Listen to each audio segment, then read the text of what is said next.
My name is John Hummel. My wife and 5 children call me a cardiac electrician.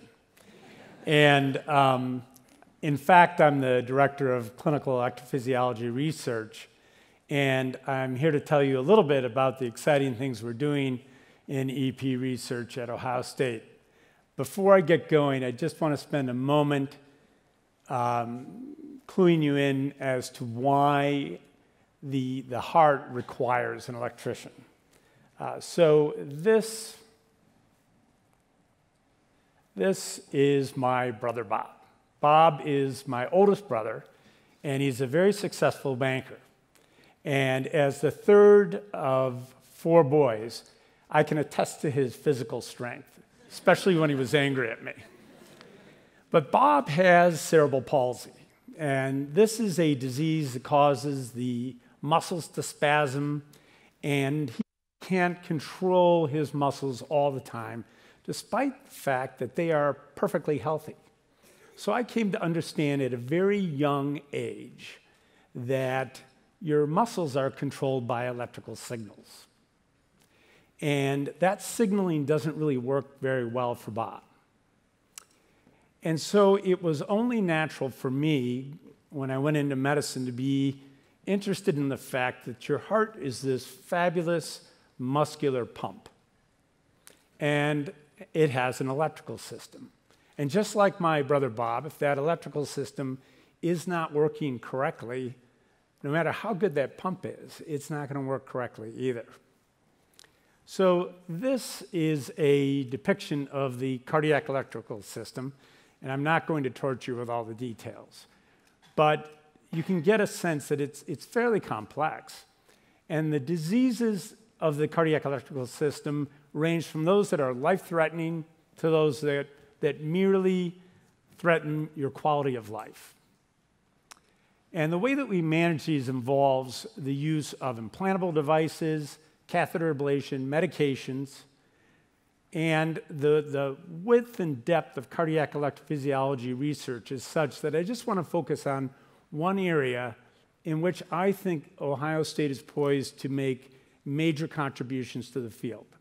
And that is the area of heart failure and arrhythmias. Now, heart failure can be complicated by several different types of abnormal rhythms. For example, the conduction system to the left side of the heart will often fail. And this leads to a situation where the left side of the heart doesn't contract normally.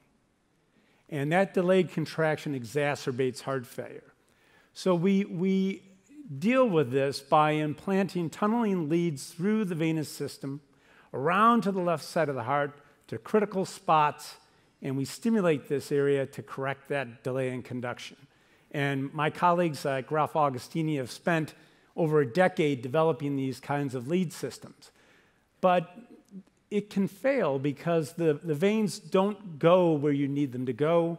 The leads can pop loose, they can fracture, they can get infected, and on and on.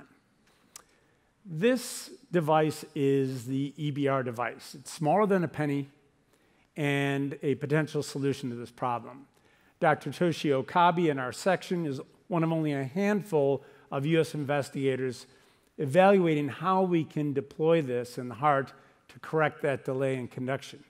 And as you can see here, we can put this tiny little device anywhere we want to in the left ventricle with no venous limitation, and we can position it right near where that conduction delay is and correct it.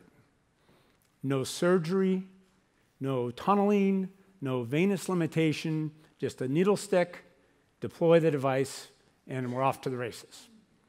But this is not the most common abnormal heart rhythm. Atrial fibrillation is. Atrial fibrillation causes chaotic impulses in the upper chamber of the heart. It can drive the heart rapidly, and these two forces together exacerbate heart failure to a great degree and increase mortality.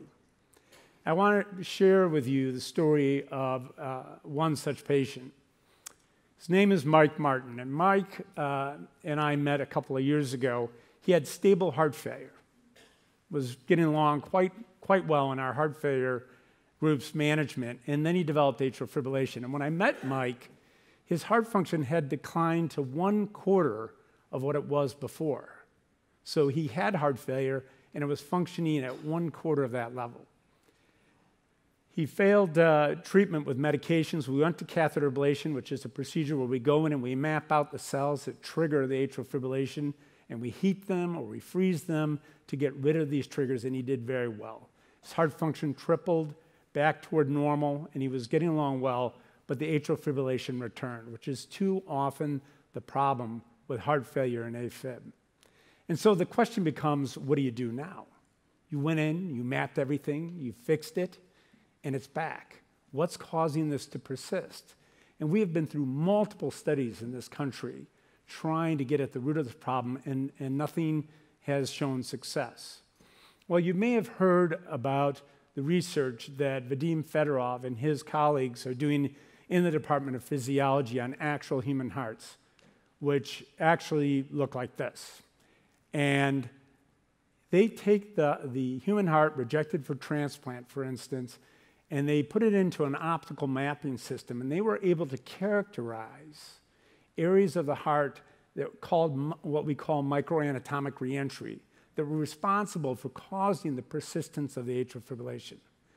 And furthermore, these scientists took it another step and said, we want to characterize what this looks like on three-dimensional MRI. Now, keep in mind, I'm over in the Ross Heart Hospital struggling with these patients, and these guys are yards away from me.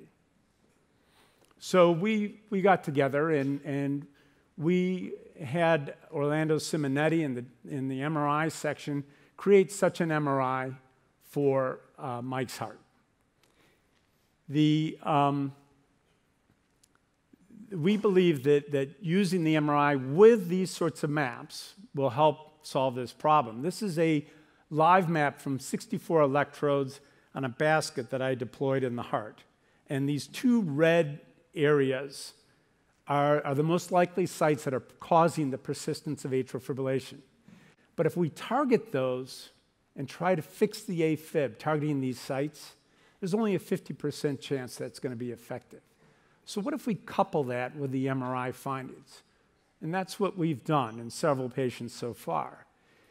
If we create a map of the heart and we deploy one of those red sites and we figure out where that sits in the heart, which is right where the arrow is, where I have the label 12, and then we overlay the MRI findings on top of that, you can see this sort of purplish hue, which denotes special areas of fibrosis in the heart.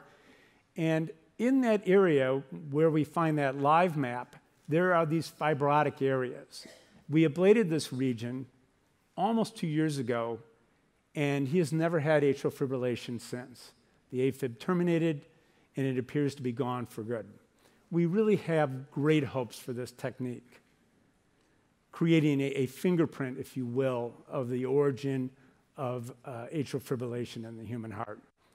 And I was in Boston at our big international meeting a few weeks ago, and a large study that we played a big role in was presented. And one of the seminal findings of this study was the great need to get after this confluence of cardiac arrhythmias and heart failure. And one of my colleagues from one of the academic centers on the East Coast said, really, it's very uncanny that they announced this big $18 million award from the Fricks to study exactly that problem, cardiac arrhythmias and heart failure, and the confluence of these two. It is the mission of large academic centers to tackle these complex problems. And in many ways, it's a sacred mission because people's lives depend upon its success. And I think that with a leading heart failure group and a leading electrophysiology group, we'll be able to honor the gift that Fricks have given us to tackle this important health problem. Thank you.